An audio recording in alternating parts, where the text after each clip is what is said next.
We have all seen ways that, on this planet, Father Sky loves Mother Earth.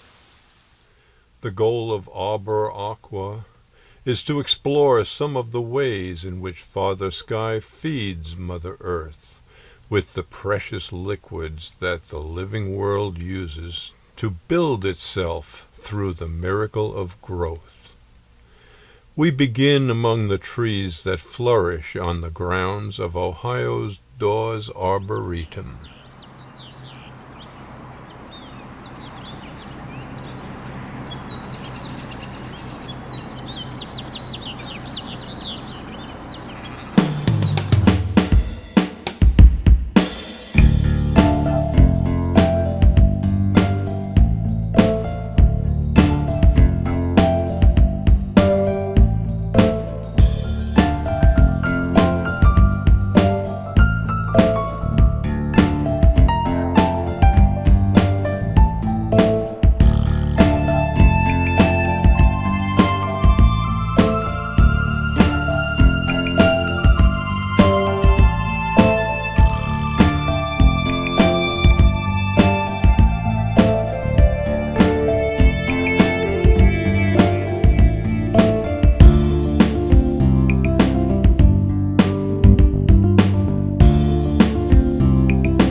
And now a brief visit to a seldom-seen pond at High Banks Metro Park in Columbus, Ohio.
Another body of aqua feeding life is Schrock Lake in Sharon Woods Metro Park.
The living world thrives in splendid diversity around a pond in Ohio's Alum Creek State Park.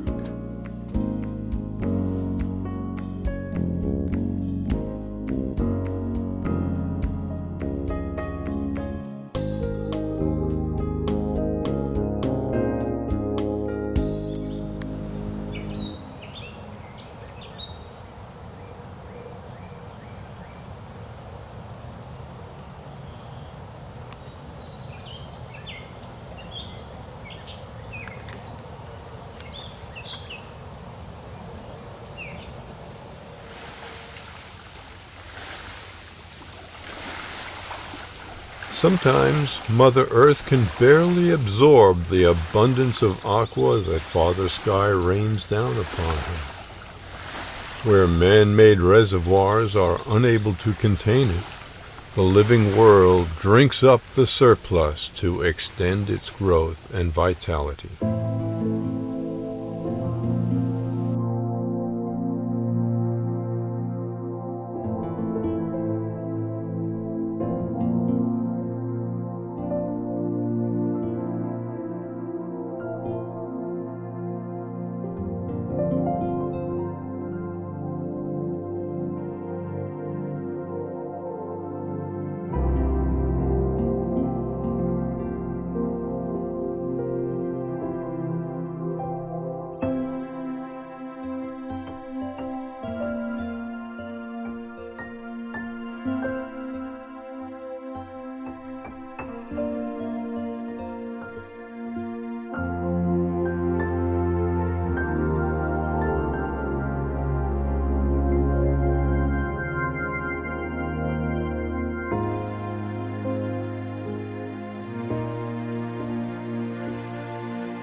The planet forms channels in its surface, such as the Olentangy River, to guide excess aqua to the ocean deep, where Father Sky can pick it back up.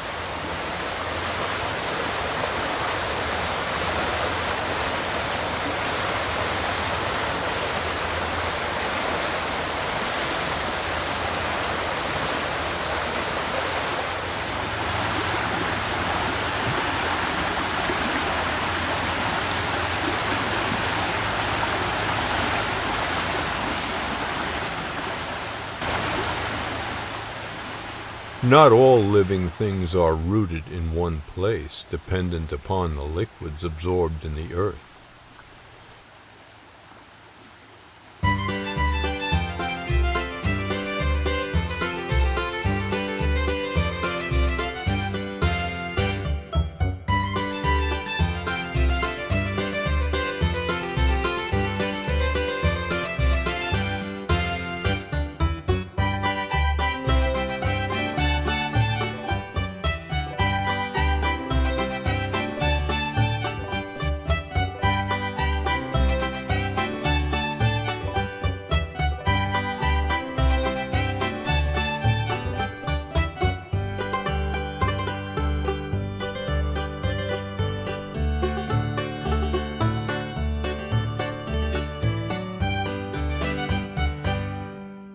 So why did the turkey cross the road?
Moving among the planted life, there are mobile creatures in a staggering diversity of forms. Some are seldom seen, but could be right under your nose.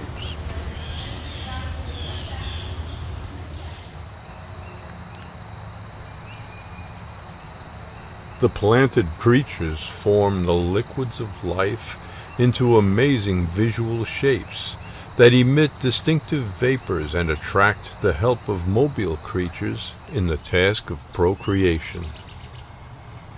These attractive shapes offer up the genetic codes of their hosts in flawless, unique molecular structures to be carried away to other planted creatures of the same kind.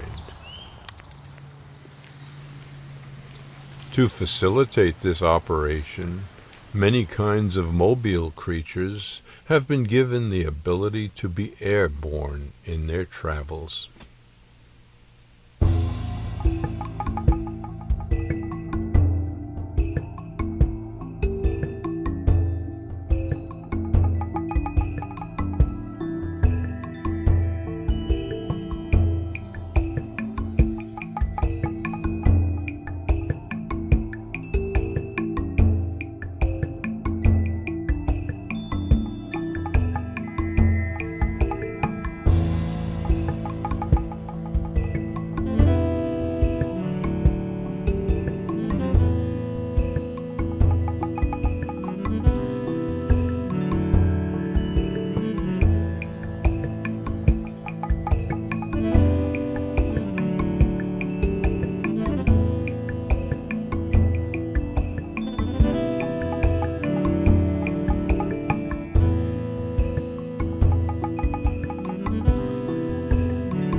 In return for their service, the helpful mobile creatures are sweetly nourished by substances they collect from the planted creatures.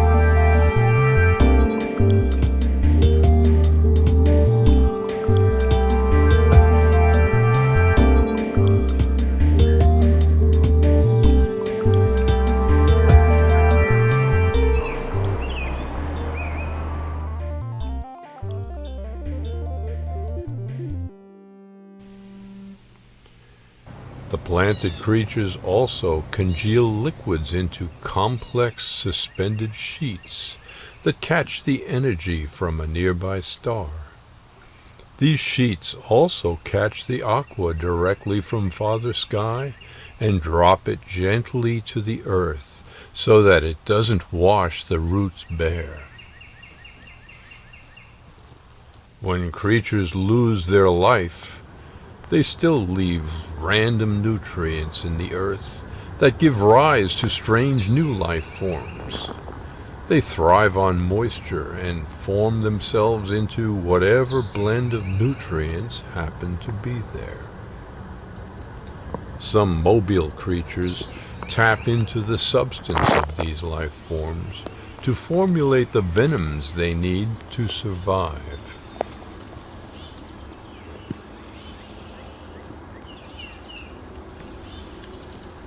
Even without flight, they grow versatile limbs to travel among the myriad structures of planted creatures that reach into the sky.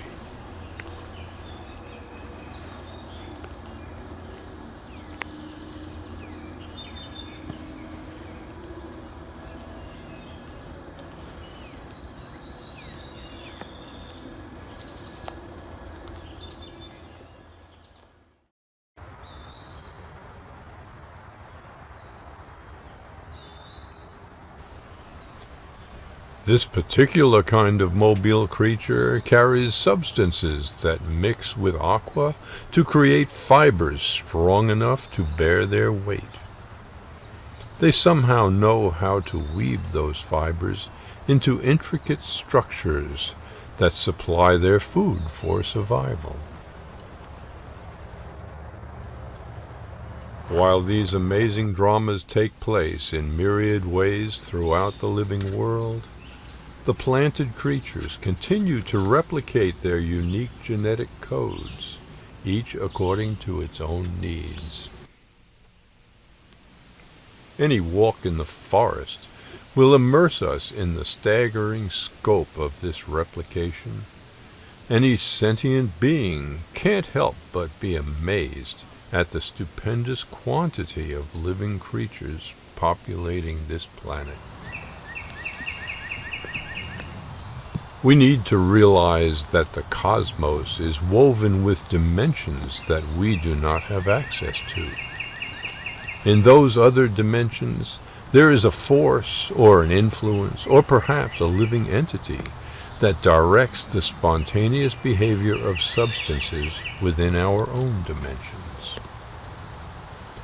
This vastly complex interaction has enabled our development of tools to observe its products in minute detail. We have created a system of complex names for the structures and processes we have discovered. But in the end results, we will never find a way to command the total behavior of living substances according to our wishes. The best we can do is to influence the choices they make by manipulating their available environments. So we are not masters of this world, but only explorers, searching in wonderment at the seemingly infinite population of creatures. Most of the creatures we encounter are planted. They reach through their lifetimes for aqua, fed to them by Father Sky. These in turn shelter, support, and nourish a planet of mobile creatures in myriad shapes and appearances, including some with the ability to fly. The gift of flight is not a recent invention of mobile creatures. It is inherited from bygone eras deep in the prehistoric times of the planet. That means mobile creatures, even without exoskeletons, invented wings before our own species could pick up a rock and write about it. Today we wander about in this living world and stop to wonder when we see an airborne creature resting on the limbs of a planted creature reaching for Father Sky. In our hunger to observe them more, we lure them to feeding places that we supply with treats they enjoy. Then we discover the amazing diversity of structures they have evolved with no help from us.